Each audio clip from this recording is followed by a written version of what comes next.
Alright, twebale kubanga otambula naffe ku Baby Television Uganda era nga nkwebaza gyonna by'otuusizaako engalo olunaku olwaleero. Wabaddewo omuntu eyambuuza mu comment section tiwaliwo olugambo lwawulira olutambula nti Liam Voice yafuna sugar mummy from somewhere. Yes, nansaba nzije nkole clarification ku nsonga eyo. Actually nali nayagala dde okyogerako ekyo ekintu cause bibaddengayo naye nga mu nkukutu until today wazze nakola interview n'omu ku bannamawulire ba Spark TV. Of course mwayanjulidde ebyama, so neŋŋamba nti why sijja kumutema bigambo naye nga ekituufu kiri nti Liam Voice yafuna sugar mummy mu Istanbul mu Turkey. Ejjukira nti abadde ngayo n'ebivvulu ebyenjawulo.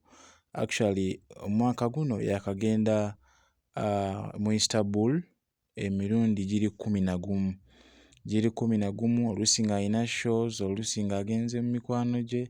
Yeah, that's when gye yafunira sugar mummy. Abamu mubadde mugamba nti ono muwala gwe yakozesa mu vidiyo ye emu ku luyimba lwe nga bamu mugamba nti yayinza okuba nga ye sugar mummy naye nga oyo yali just vixen. But the sugar mummy omwami ono gwe yeewangulira yali actually yennyini kifo Liam Voice mwabadde asinga okuperformingira era nga kigambibwa nti ekikyala kyamwegomba era ne batuuka ku nzikiriziganya. Kati nno Liam Voice mu kwogerako ne munnamawulire wa Spark TV ekituufu yakikkiriza nti yafuna sugar mummy era anytime from now agenda kuddayo mu Istanbul e Turkey. Kansooke nkwe clip eno n'oluvannyuma tweyongereyo. Bampasa era bampademu wiiki emu yakudda kubabuuzaako male nzireyo. Liam Voice alina ensonga z'awadde lwaki yafunira sugar mummy n'ava ku baana abawala abato. Agambye nti abawala abato ekisooka baagala nnyo ssente ate ekyokubiri mulumya omutwe, okitegeera ekintu ekyo.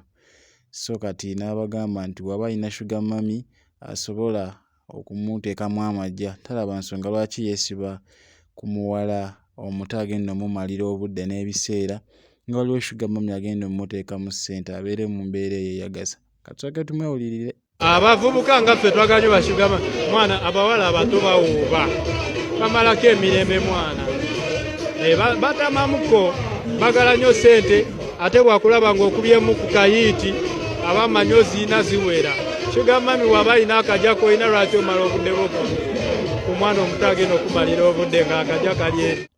Ndowooza mukiwulidde. Kino nno simanyi oba kirekawa basire Queen ab'omu Kampala naddala ababadde balinamu essuubi ba celebrity ba wano.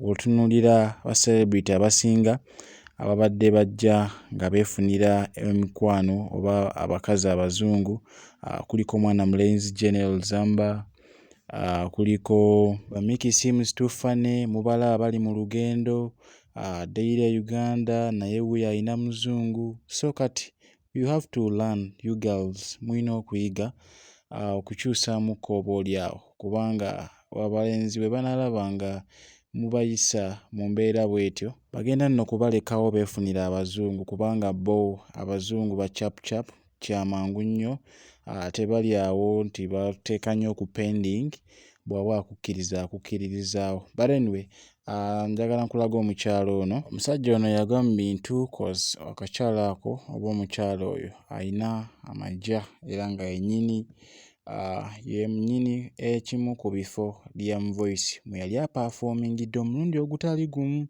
So anyway ndowooza Liam Voice is on the right track if he is targeting money nga bw'agamba naye nga alina okuba nga alekamu aganaamuzza kubanga ebintu bikyuka.